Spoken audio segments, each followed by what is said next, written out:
Greetings and welcome, everyone. I'm John, the Program Manager for Harmony SEL, and I'd like to welcome you to today's webinar, The True Value of Learning from Others, Prepare to Celebrate #SEL Day. As per usual, I'm thrilled to be your host for this exciting webinar brought to you by both Harmony and Inspire. And today we have the additional benefit of being joined by our partner, SEL for CA, which is Social Emotional Learning Alliance for California.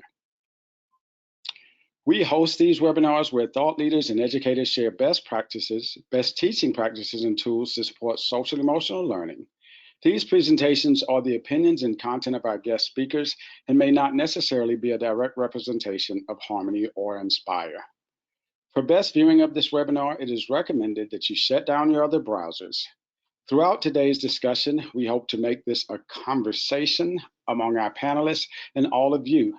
Please use your question box on your GoToWebinar control panel to submit your questions, comments, or ponderings for our guests. As a reminder, this webinar is being recorded and you will receive a copy of the recording within the next week. If you are watching this webinar live, you will also receive a copy of the certificate of completion from GoToWebinar within 48 hours.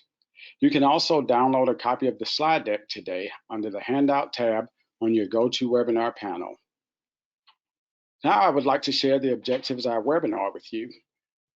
We hope today that you will hear how sharing your story contributes to valuing different perspectives and strengthens the power as one diverse community, gain a deeper insight on how to cultivate and elevate community voices, and identify strategies to engage in outreach to other leaders on strategies to help others feel empowered, including those from National University System and SEL for CA and other nonprofits.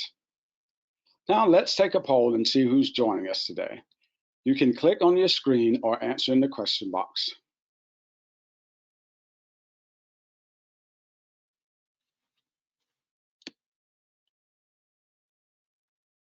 Who's in the audience today? Pre-K through 12 educators, administrators, out-of-school providers, nonprofit leaders, or other field? We'll give you a minute to complete that, and then we'll read out who we have with us today. And thank you all for joining us.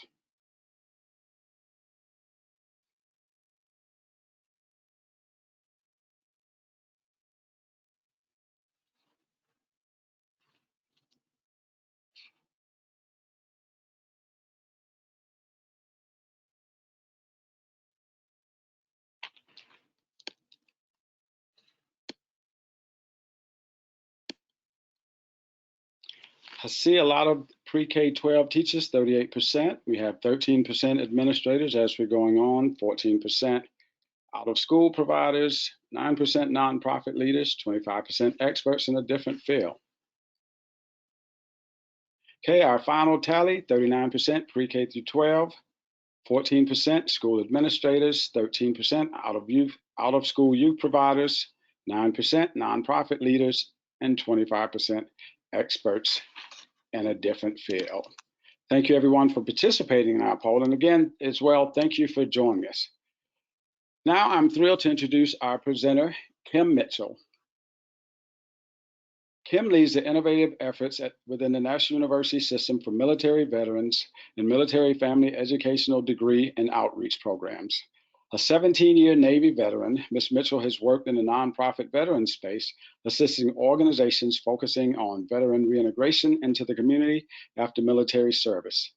Ms. Mitchell is a nationally recognized leading vocal advocate for our service members, veterans, military families, and Gold Star families. Thank you, Kim.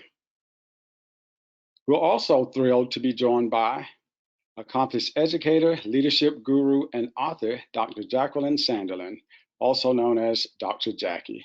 She is an expert in developing meaningful community partnerships and is founder and CEO of the Why Not Incubator. Her book, The Why Not Challenge, Say Yes to Success with School Community Partnerships, shares her passion and practical takeaways for forming lasting community relationships between schools, organizations, and companies. Dr. Jackie proudly serves as a steering committee member for the SEL for CA. Stay tuned to the end of our webinar to be in a raffle for one of Dr. Jackie's new books.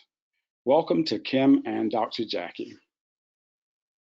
As per usual, before we get started, we'd like to connect with our amazing guests. And the way that we're going to do that, I'm going to pull one of our quick connection cards.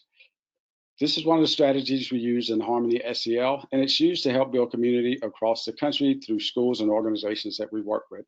So for today, Kim and Dr. Jackie, let me ask you, what is something you've accomplished as part of a team?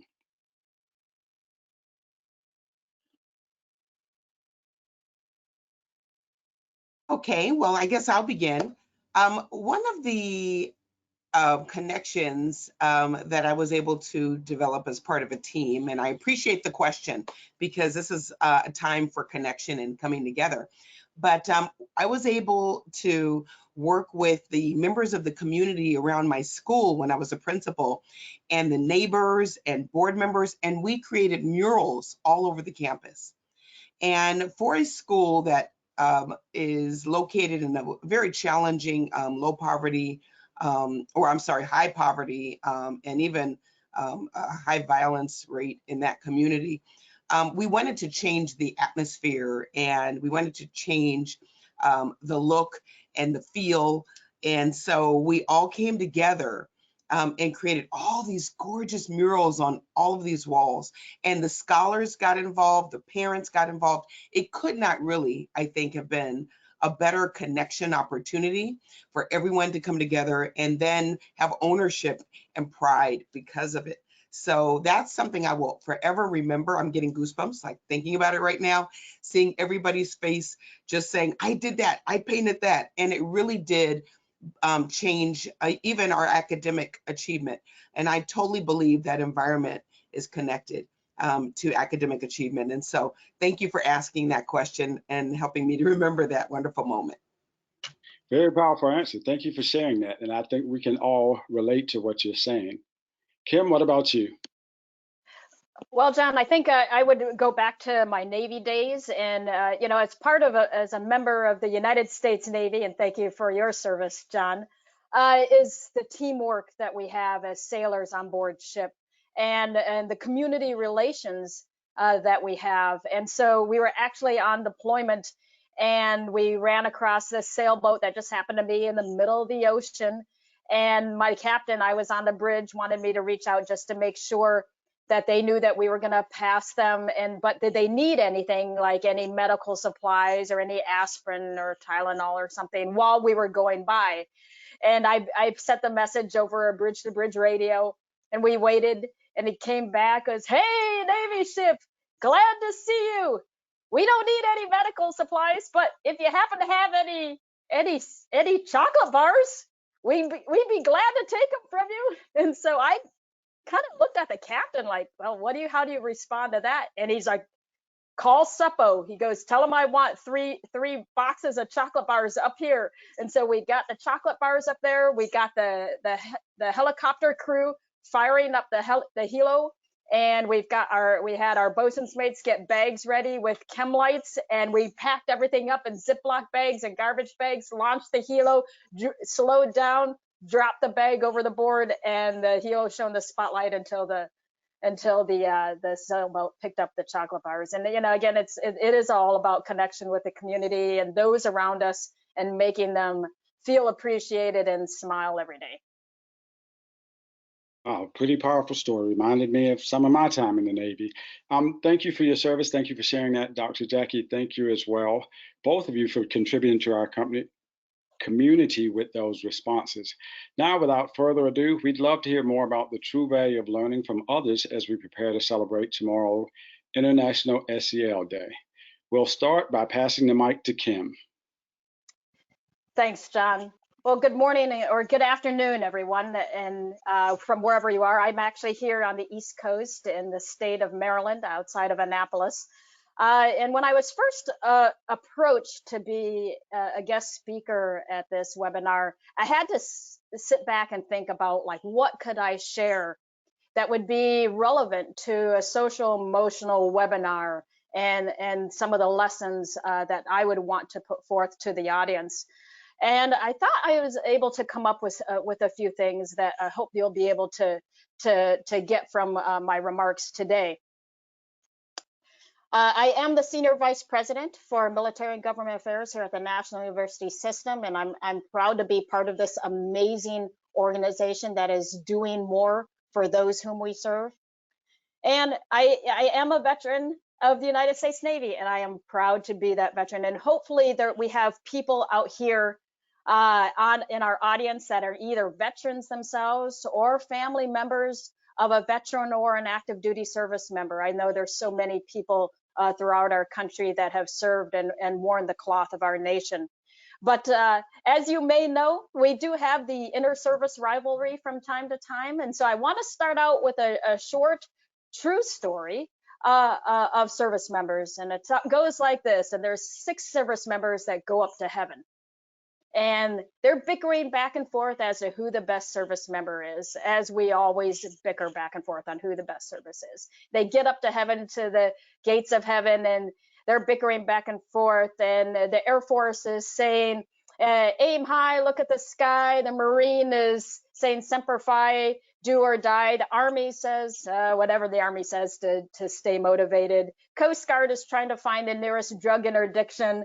The Navy's keeping everyone on time and in line because that's what we do. And Space Force is just trying to figure out what to do because they're brand new. So they're kind of like the newborn of the group. They get up to the gates of heaven and St. Peter's there.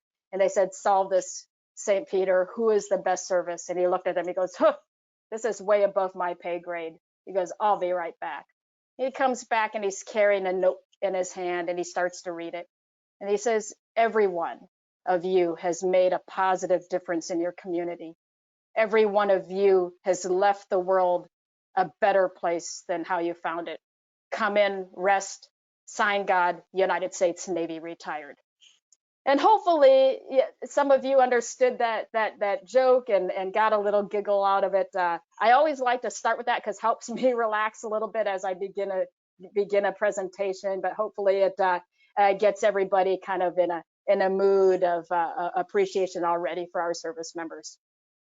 Now for another true story, and it's the story about me. Back in 1972, when the North Vietnamese were advancing into Quang Tri, a South Vietnamese Marine and his company were assigned to evacuate the village and blow up the My Chang Bridge, which is just south of the village.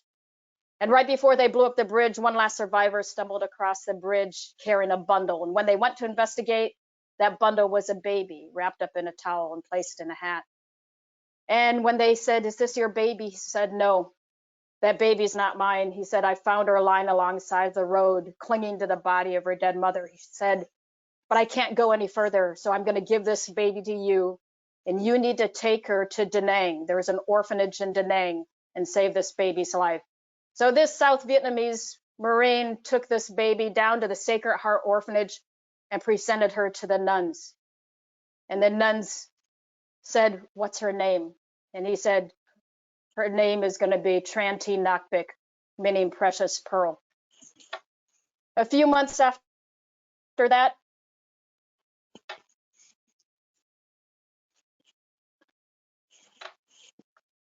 a U.S. airman came to the orphanage, as many service members did, to bring gifts and supplies and food and water to the orphanage and to spend some of their time off. And his name was James Mitchell. And he fell in love one day when he presented to the supplies to these nuns. And they placed baby number 899, known as Nakbik, into his arms. And in September of 72, I was fortunate enough to be adopted and brought to the United States. And there I started growing up as my life as an American kid. My first 6 years, my dad was still in the Air Force, so we traveled around. I was an Air Force brat, but when I was in first grade, we ended up moving up to northern Wisconsin, up just south of Lake Superior, where it's freezing cold like 11 months out of the year. But we were there. You start to grow up and you start to do things and you start to realize just how important community is around you. You get to be involved in school activities, like growing the largest sunflower and winning $5, because in 5th grade, $5 could be a lot of money. And then what do you do also in northern Wisconsin? You raise cattle, and you raise cattle to learn about different things. You learn about responsibility, and you get to meet other communities and other students raising cattle for the fair. And you play basketball, because what else is there to do when there's 3 feet of snow out in your yard? So you play basketball. And at 5'2", growing up in northern Wisconsin, I was very lucky to be able to be part of a basketball team, because I probably wouldn't be able to be a part of a basketball team in any other state. But I had a great time growing up in northern Wisconsin. But I knew I had a life of calling and a life of service for me. And so I decided that I was going to apply to the United States Naval Academy, because I was called to serve. So what I did, though, was I was fortunate enough to be admitted into the Naval Academy Prep School in Newport, Rhode Island. And then there I was able to take a year's worth of classes. And in May of 1991, I graduated from NAPS, and I went home for 30 days and to wait to my I-Day or induction day at the United States Naval Academy in Annapolis, Maryland. And while I was home for those 30 days, 2 weeks before I reported to the Naval Academy, my father was struck by lightning and was killed on our farm. And I say that and I talk about that because I think it's important to understand that sometimes things happen to families that are beyond our control. But it's very important for the communities and the communities around these families to be able to reach out and be proactive in that power of support around a family. The Naval Academy decided to give me the year off so I could take care of my family and take care of our farm. And they allowed me to go back the next year with the class of 96. And I was fortunate enough to graduate from the United States Naval Academy in May of 96 to become an ensign in our United States Navy and go into the surface warfare community, where I spent 17 years as a surface warfare officer serving on board ship and at shore. Most of my shore duties were in the Washington, D.C. area. But my last 2 years of active duty service, I worked directly for Admiral Mike Mullen, the chairman of the Joint Chiefs of Staff, in the Office of Warrior and Family Support. And in this capacity, our job was simple: travel around the country, finding support for our active duty service members, our veterans and their families, and our Gold Star families. And it's amazing what you can find out about communities. People understand that we have a military, but they don't know us. They understand that there's things they can do to assist, but sometimes they're not really sure how. And so that's what this office was charged to do by Admiral and Mrs. Mullen, was to go out and help these communities and help these organizations understand what to do. I did get out of the Navy in 2012, and I started a career in this nonprofit space. And now I want to talk about a little bit about what I have learned about compassionate outreach in this nonprofit space that I've been in working with military families and working with veterans and working with our military children.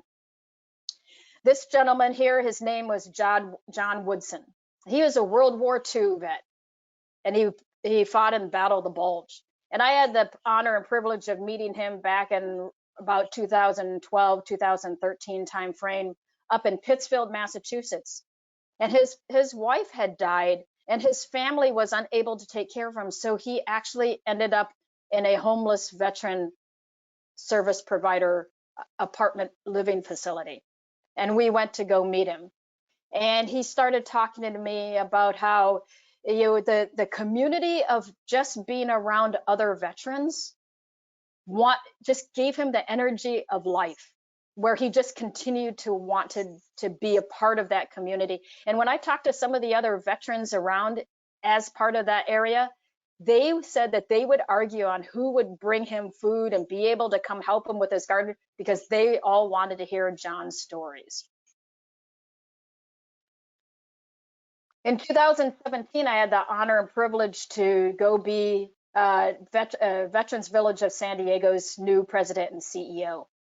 And part of being the CEO of Veterans Village of San Diego, which is a homeless veteran service provider taking care of over 3,000 homeless veterans, over the course of a year is coordinating and running the annual stand down. Now, it's important that it couldn't be just our staff to run stand down. It had to be a community event. It had to be the community of San Diego. We had to get active duty service members involved of all branches. These just happened to be Marines who agreed to be in a picture with me as we were setting up the field, the upper ball field at the San Diego High School for our annual stand down. But I want to talk about that there was a gentleman that came through, and his name was Mike. And he had been homeless for 17 years on the street.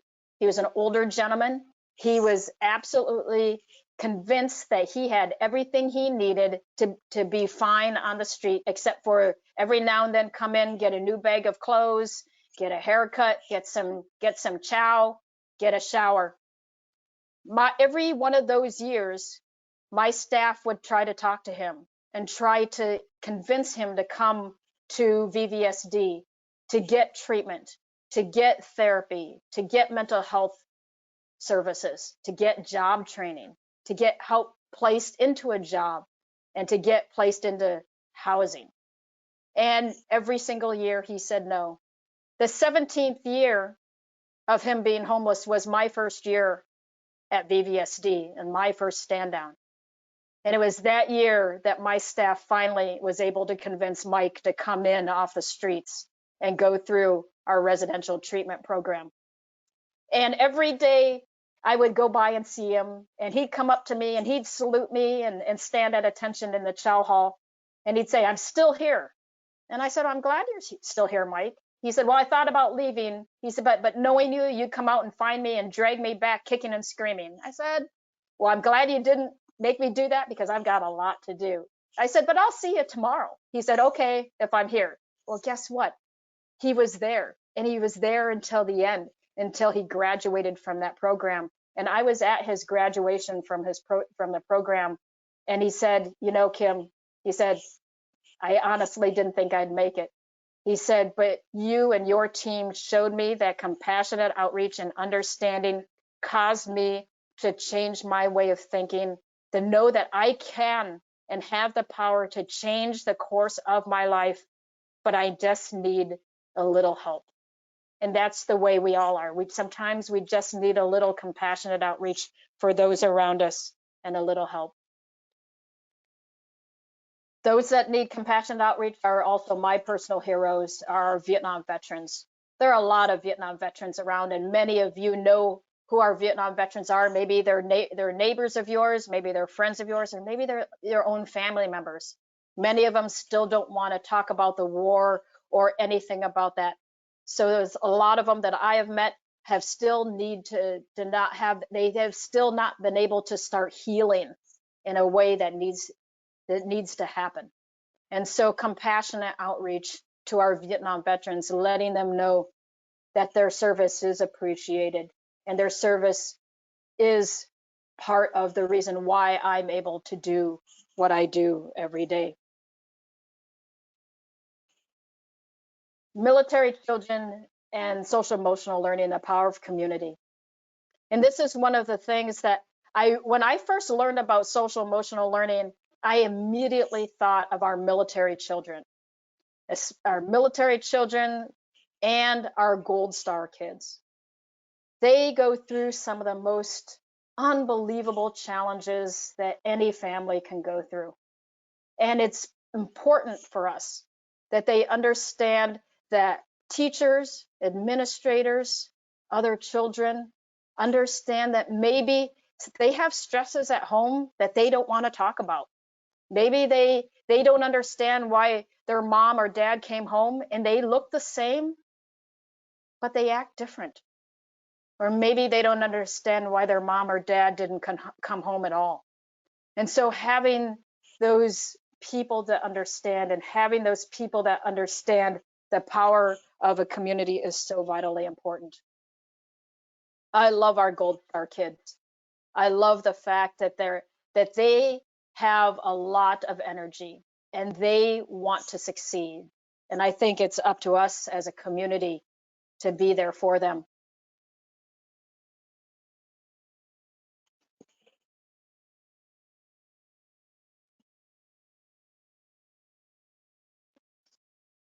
Sorry, trying to get the slide to advance. There we go. Thank you.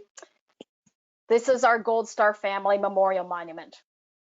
A dear friend of mine, Woody Williams, is the last living Medal of Honor recipient from the Battle of Iwo Jima in World War II.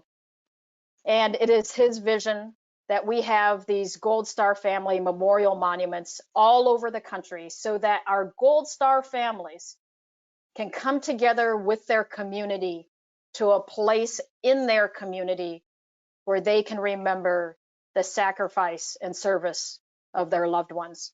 Again, it's that power of a community coming around a family where a family has lost something.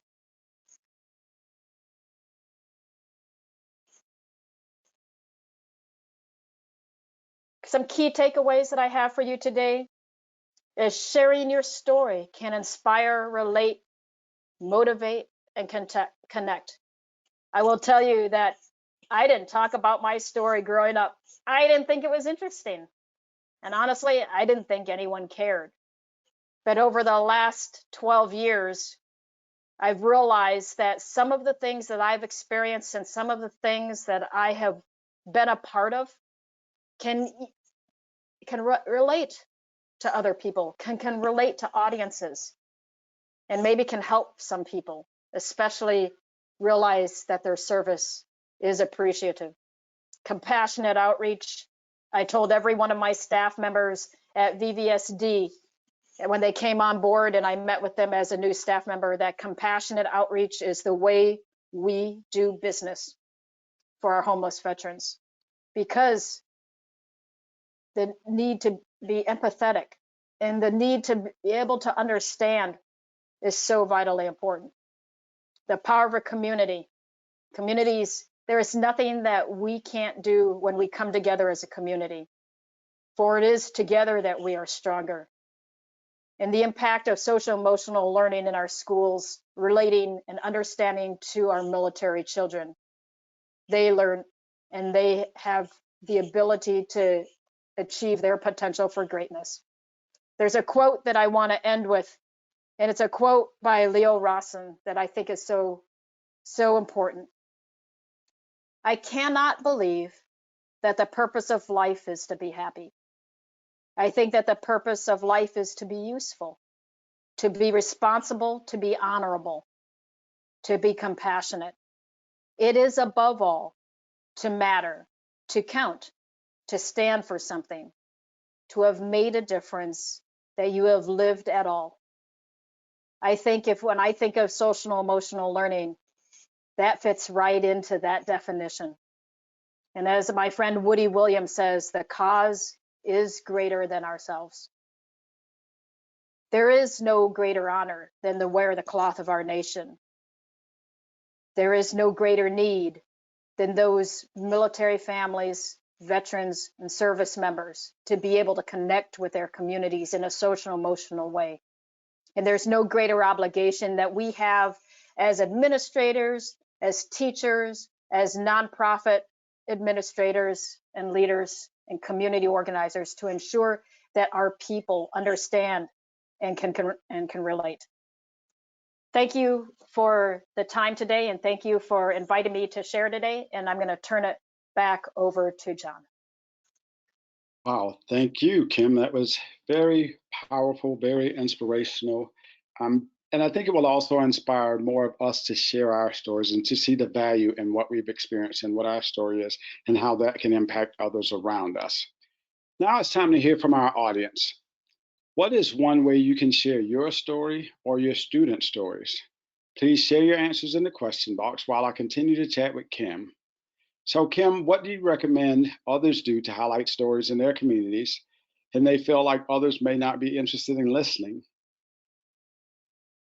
Well, it's amazing. You don't have to be in front of an audience to share your story. You can be at a dinner with someone. You can be just on the phone with somebody. And it's important to listen. It's important to listen to the conversation. And especially if the conversation goes to some place where maybe you have a story that can relate to what the conversation is talking about. And that's one of the things that I've learned over time is just the importance of listening to conversations and understanding people and understanding different points of view. Very good, very powerful. And as we're speaking and thinking about it, I'm looking at some of the answers in the question box. Well, there's folks thanking you for sharing your story, of course, and others journaling, doing small groups with your students, encouraging the students to share. Never stop valuing everyone's story, realizing that everyone's story is important. And one of the things that I love to say is that we have to give people the grace and space to share who they are and be their authentic self. And so allowing students, allowing other teachers, other staff members to share their story and to just be their authentic self and to show them the value in what it is they're sharing. So again, Kim, thank you very much for your share. Really appreciate that. And now we're going to pass the mic to Dr. Jackie. Dr. Jackie, we'd love to hear your perspective on sharing and the why not mindset. Enlighten us on what that actually is. Okay, all right. Thank you so much. That was such a powerful beginning. And I like to believe that we all have a story and that someone's waiting to hear it. And so I'm here to ask a question. Before I do that, I first want to thank all of you for what you do and honor you for being here today. It reminds me, I heard we just ended with a quote. I think I'll just begin with this quote that I'm thinking about from Nelson Mandela, who said, "I never lose. I either win or I learn." And I think that's poignant for this moment. We have been learning a lot in the last 2 years. And as educators, wherever you are on the spectrum, you are an educator, you're needed, you're valued, and you are important. And so every now and then, if not every single day, look in the mirror and say to yourself, I am important, I am smart, I am beautiful, and why not? So I asked that question because we have heard in the last several years, it is important to know your why. And I totally agree with that. I think it is important to know why we exist, why we're here, why everything, because it gives us a context to what to do. And it gives us an understanding about our purpose. Well, I'm here to challenge you to go beyond asking why and now ask why not. While why is a great beginning, the why not moves you to solutions and moves you to action. And as an educator myself for 30 years, working in very challenging districts, some of you know that, right? You probably work, every single district, by the way, is challenging, right? Every single district has challenges, issues. There is no perfect place. We all have to get up in the morning. We kind of dread it sometimes because we have our own family issues, and then we come to work and we have to deal with those issues. But that's actually what makes it all fun, right? At the end of the day, we have to give our all to our scholars. And I always say, if we keep learning, we keep growing. And I want you today to embrace this question, why not? Because why not is going to open up possibilities, opportunities. It is going to create floors for us to stand on. It's going to create windows for us to look through. It's going to create doors for us to open. And I will even go as far as to say it's going to create a ceiling for us to break through. And I don't know how many of you are ready to break through, but I am ready to break through. And it starts with the question, why not? So next slide, please. While you're thinking about that question, I want you to think about this. It all begins with relationships. This entire session is about valuing the power of learning from one another. We just learned about the power of our stories. And we also need to realize that we need other stories to impact our stories. So we need to come back and reconnect. Why not build these relationships within our families again? This is the time to rebuild. If we're going to really learn from one another and increase our own social emotional learning, we need to connect and reestablish those relationships with our friends, our coworkers. Hey, with our scholars. By the way, you're going to hear me call our students scholars because when we speak life into them, they rise to that occasion. So it is all about relationships. When our scholars know that we love them and we care, when our colleagues know that we checked in on them or they checked in on us, listen, it empowers everyone to do a bit better because we realize that relationships are something that has to be fostered. It just doesn't happen. So I want to reconnect us back to the basics today. In fact, you can put that in the chat: relationships, relationships, relationships. Think about who do you need to connect with so that we can create a better world. And so as we move to the next slide, thinking about relationships. Now, I want you to please put that in there, okay? I want us to think about the shift. You can put that now too. Some of this is engaging and collaborative. So I'm giving you some assignments to do because when you can write it, you can believe it. So you can put that too, put the shift. We are in a shift. One thing that I have realized, and I thought about this yesterday, that we have began a shift. And we're shifting in so many different areas. We're shifting in relationships. We're shifting in thought patterns. We're shifting from sitting back, waiting for something to happen, and instead creating something to happen. We're also shifting from possibilities to creating opportunities. So let's look at this shift. We're also shifting in our classrooms and how we're engaging our scholars and how we are engaging our parents. In fact, we're not even using that word engaging anymore. It is about empowerment. So for those of us like me who have said engagement for years, I'm going to shift you today to start using the word empower. When we can begin to empower, we do things differently. We no longer do all the talking in a class. Our scholars talk. They share their story. They even teach. Yeah, I said teach. They can actually teach something that they know if we give them the platform to do it, if we give them the power to elevate their own voice and their own agency. That means they become powerful. They become empowered and strong to stand up. But we have to create that environment and that climate. So as we are rebuilding in our schools, in our classrooms, in our community, think about empowering, because there is a big difference between doing this. It's a difference between our own content, our own interest, right? A difference between our own curriculum, even, to now, what are they interested in? How are they? What do they want to pursue? What do they want to become? My grandmother said, if you only dream about what is, then you stay where you are. But when you dream about what could be, then you think about where to go. Do you see? That's a difference between engagement and empowerment. Next slide. So this shift will cause change. And change is not easy for any of us. Change often, for some of you, when I said that, you already started saying, oh my goodness, what's going to happen? Oh, what do I need to change?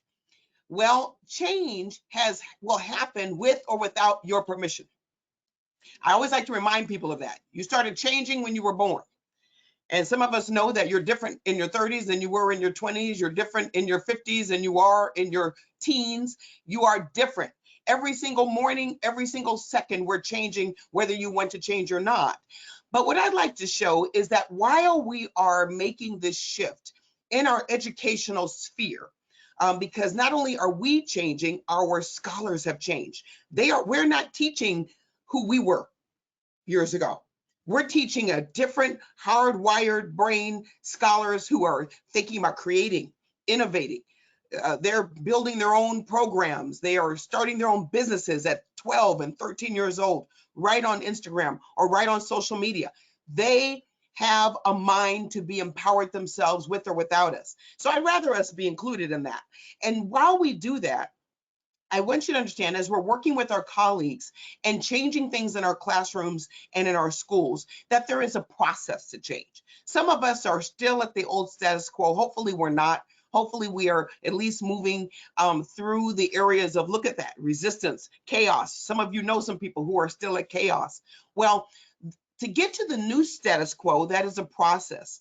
So I will say this, let's give each other grace as we're going through the process. Some of us are going to take a little longer than others, but it is up to you to begin to help others along. Don't leave them in the back. You might want to be a coach. In fact, put that in the, say, I am a coach. I am a coach. You might say, no, I'm not. I'm not a coach. Yes, you are a coach. You're a coach because you can ask people questions like, what's keeping you from moving along? Or tell me more. How can we move this further? Or give me your ideas. Or you can ask them the question, why not? Just that right there will begin to open up a conversation. What did I say? A conversation. And that may very much help us all move to the new status quo. And again, it is a process, but a process also indicates that there's movement. And so let's all begin to think about, how are we making that change in our classrooms? How are we making the change in our schools?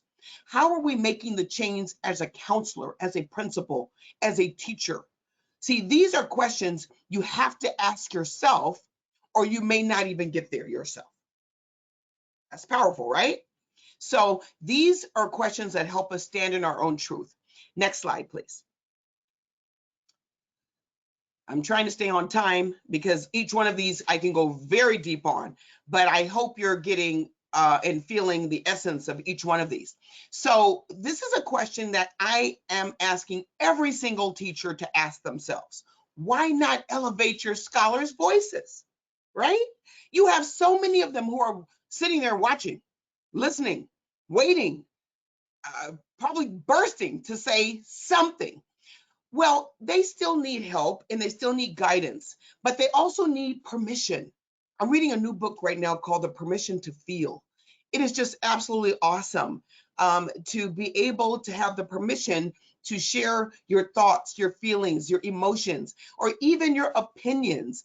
But it won't happen unless we as educators create the environment for them to do so. So look at that. Embrace your school community. Celebrate individual agency. Ask them their opinions. Ask them to explain. Don't just follow the curriculum. I always say, when you cover the curriculum, you're covering up all of the beauty there. And we shouldn't be covering the curriculum. We should uncover the curriculum where we engage in the right questions. We create access and equity and opportunities and possibilities, but we also do so by building their self-esteem, confidence, and their passion. Every scholar loves it, by the way, when you know their name, when you said, how are you feeling? And you spoke so well today. It's called praise. When you publicly praise, you publicly empower. And then you cause leaders to grow up in your classroom. And by the way, it works when you're absent. Because when the substitute comes, the substitute doesn't have to worry, because your scholars have it all under control, because you have empowered them that it's not your class, but it is our class. And that's truly the way to build community. So I hope I've empowered you to elevate their voices, because our scholars have something to say. And I see someone said, yeah, you're also a mentor. We're also a mentor. And we're not just role models, but somebody needs to put this in, we're real models. There is a difference between a role model and a real model. Okay, next slide. So this is a great question, because we are now uncovering the curriculum to ask our scholars, why not create, invent, and express? So just looking at these pictures, look at this. We need to bring the arts back. We need to bring music back. We need to bring all forms of expression so our scholars can learn from one another. You can only learn from one another when you learn who you are. I'm going to say that again. When you learn who you are and you have an identity and you are comfortable in your identity, then you can bring yourself out, and then others can learn this. You see, this is the reason why SEL is not something you do at 2 o'clock, at 10 o'clock, at 9. Social emotional learning is part of who we are. That's the reason why we have to be careful about using the acronym SEL. It is social, the ability to talk, express, feel, It is the ability to collaborate and communicate. Emotions is the ability to use all of our senses and bring them out. And all of that allows for learning. So when we do this, when we allow them to create, look at the young people holding their own gratitude board. You can have your scholars create gratitude boards or vision boards, or even what I've started is possibility boards, a why not board. Listen, look at their faces. They're excited. Look at the young girl and the young man. They're all excited. The young lady holding up her hand. You know, that hand is showing more than just art. It is showing identity. It is showing power. It is showing I am here. And so that is very, very powerful to creating a climate where your scholars have a voice. By the way, their voice is not always verbal. Your voice can be in visual art forms and non-verbal representation. So we need to think out of the box. And remember, we can learn from everybody. That's what this is all about. I want you to leave here knowing, and I'm hoping I'm bringing that to this moment, that we are learning from each other every time that we show up. We just keep telling your scholars, show up. I'm looking for you tomorrow. Or what are we going to do tomorrow? We're just going to be. We're going to come and connect. We're going to hear from you. You know, learn. The beauty of learning comes in an authentic moment. You can't plan everything. Sometimes you just have to allow learning to be birthed.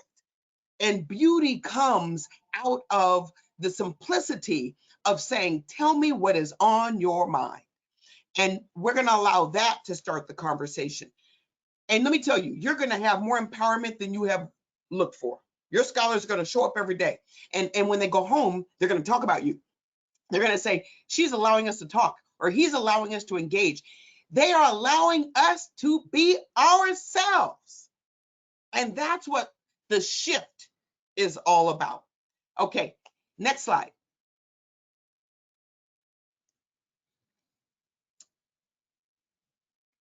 So again, we're going to finally think about why not learn and reflect with others. And this is very much showing the power of community in a classroom. Okay, so we got to shift from all of this individual, worksheets, fill this out, make copies of that, do this by yourself. No, no, no. We now have to create groups and teams and opportunities for our scholars to learn from one another. And you can have them to create rules and norms. And those norms can simply be listen to one another. We just heard that from the first speaker. We have to teach active listening now. Some of our scholars don't know how to do that yet. Some of them still don't know how to share at, 8th grade. We still have to teach those basics. That part of learning and reflecting with others allows meanings. We have to let other people share the airtime. You see, this is going back to modeling. So I'm speaking to all my teachers right now. We need to model these behaviors. We need to practice and role play these behaviors and then give them an opportunity to practice them themselves. They're not going to get it right the first time, second time, third time. So this is something you have to do constantly, over and over again. And then guess what? You don't have to model it anymore. You're going to identify leaders in your classroom who are doing this well, who can champion this for you, and they will train the other scholars who need to get it right. Yeah, I said they will train, right? Because we're learning from who? One another. I'm going to tell you, how many of you know your parents? You've told your children time and time again, do this, do that. And then when they hear that same thing from one of their peers or from someone else other than you, they feel like, wow, I learned something. And you were saying, I've been telling you this all this time. That's because you have become tone deaf to them. We have to learn from others and allow others to be able to teach. And don't get upset when they finally learn from someone else. Just be glad that they did learn it, right? And then we empower and we acknowledge what they've learned. It's very, very important. This picture shows you, look at, this probably was a blank slate. They begin to plan, create ideas. And by the way, it's going to get messy. Somebody there has, a phone. Somebody has some, pens, markers, even a cup of coffee. For kids, they wouldn't have a cup of coffee, but, they might have, anything. It's going to get messy. Okay. Brainstorming is messy. Learning is messy. But guess what? It comes out, that reflection, that time together starts to really create a sense of common language and a sense of agency. So next slide, please.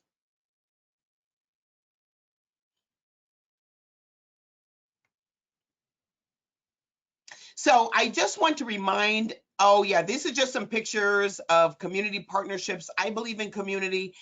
Each one of these pictures, this is one of my brag boards, and I share it with you because they're real pictures. They're not pictures I just said, hey, would you take a picture with me?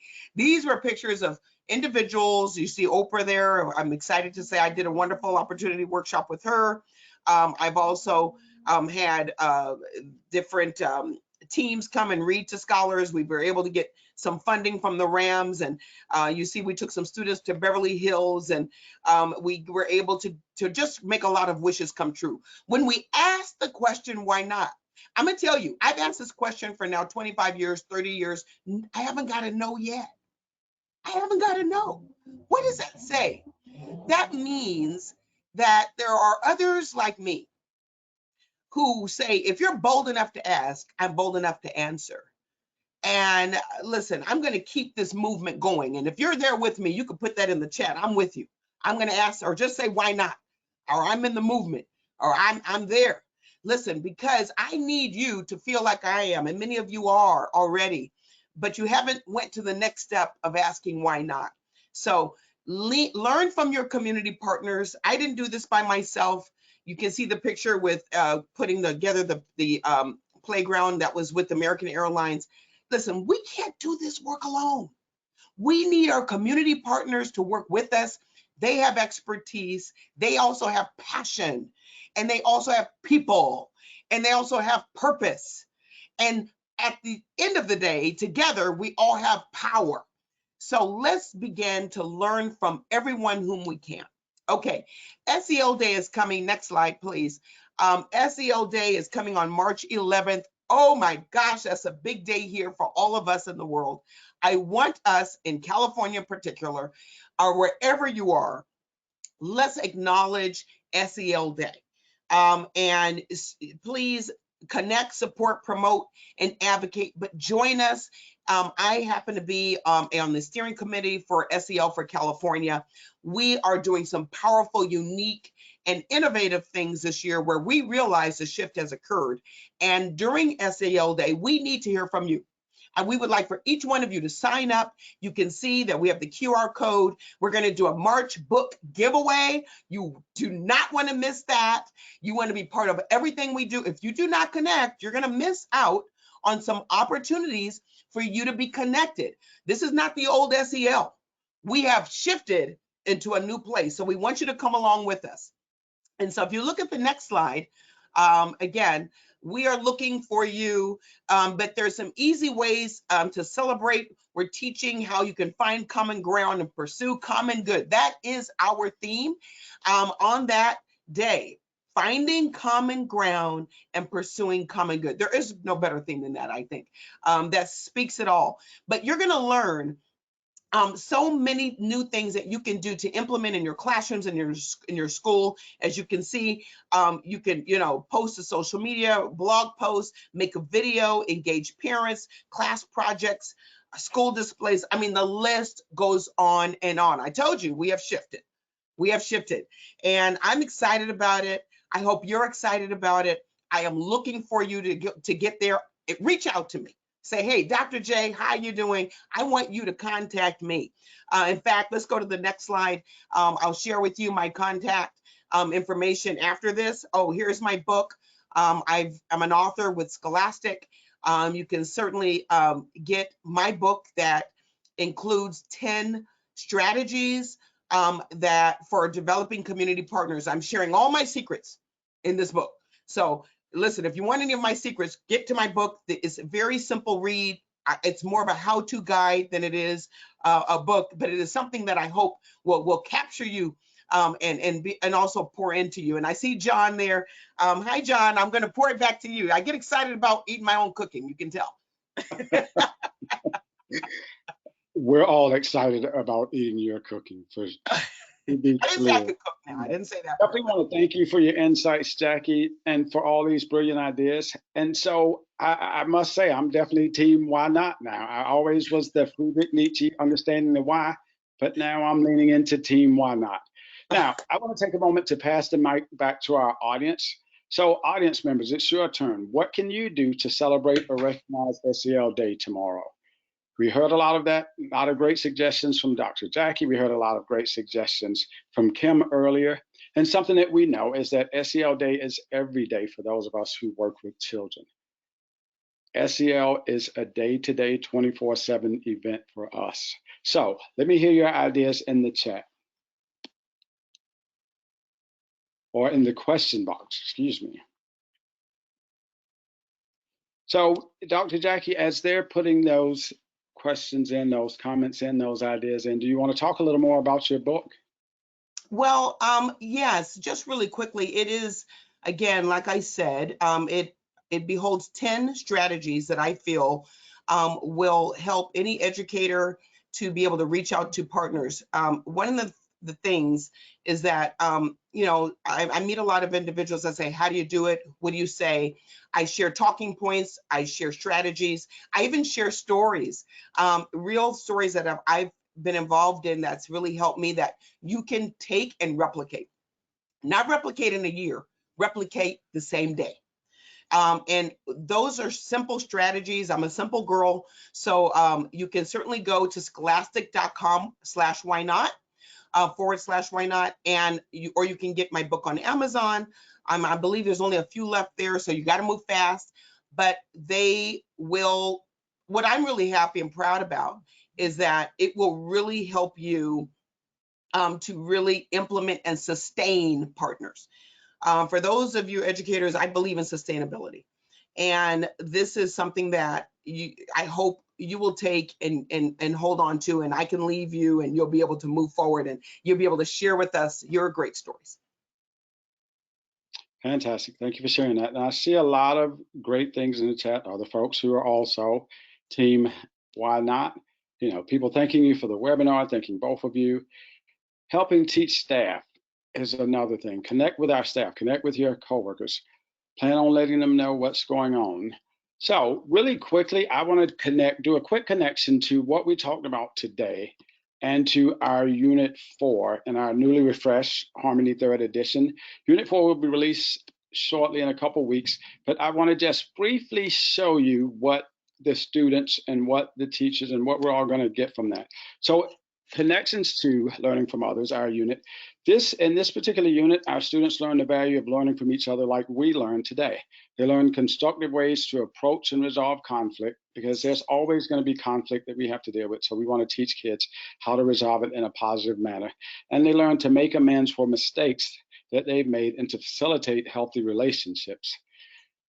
With the release of these units just a couple weeks away, I want to quickly give you a sneak peek of the lesson structure. And this particular unit is grade 5, lesson 1 in the unit 4. In this lesson, students will develop their understanding of conflict as a necessary part of life. Let me say that again. Conflict is a necessary part of life. They'll identify ways to respond and resolve conflict by completing an activity that presents 3 approaches to conflict resolution. There's the conflict avoider, the solution finder, and the conflict controller.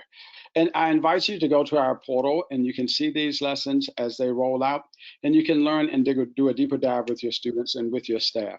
Next slide really quickly, please, Amanda. So this is kind of a breakdown of what the units look like and what the lessons look like. There's the learning goals. So for this particular lesson, students identify constructive ways to resolve conflict, and students name conflict styles and learn the benefits and costs associated with each of the 3 styles that I just mentioned. Everything we do, we build around the CASEL competencies. So social awareness, taking others' perspectives, social awareness, recognizing situational demands and opportunities, and relationship skills, resolving conflicts constructively. The breakdown of the lesson, it's 3 parts. This allows you, if you can do them all in one day, fantastic. If you need to break them down, then they're broken out in the time. Setting stage, part 1 is 15 minutes. Facilitating the activity is about 20 minutes, and reviewing the flex is 15 minutes. You can do those all on the same day or spread them out. Again, I invite you all to go back to our portal. Take a look at the lessons there. If you haven't registered, go in and register. My colleague will put our website in the chat where you can just go register and view all the free resources that we have available. So really, really quickly, let me say 2 powerful women, 2 powerful journeys. And I'm sure I speak for all of us when I say thank you, ladies, for sharing today. And thank you for your service. That's something we say to the military quite often. But to me, all of us are in service to kids, to families, to communities. So thank you both for your service. And thank you to everyone in our audience for your service and the role that you play. Very, very good speech. Thank you all for being here with us today. Enjoy the rest of your day, ladies and gentlemen. And congratulations to Misty Brown. You won a free book. We will be in contact. And happy SEL Day, everyone.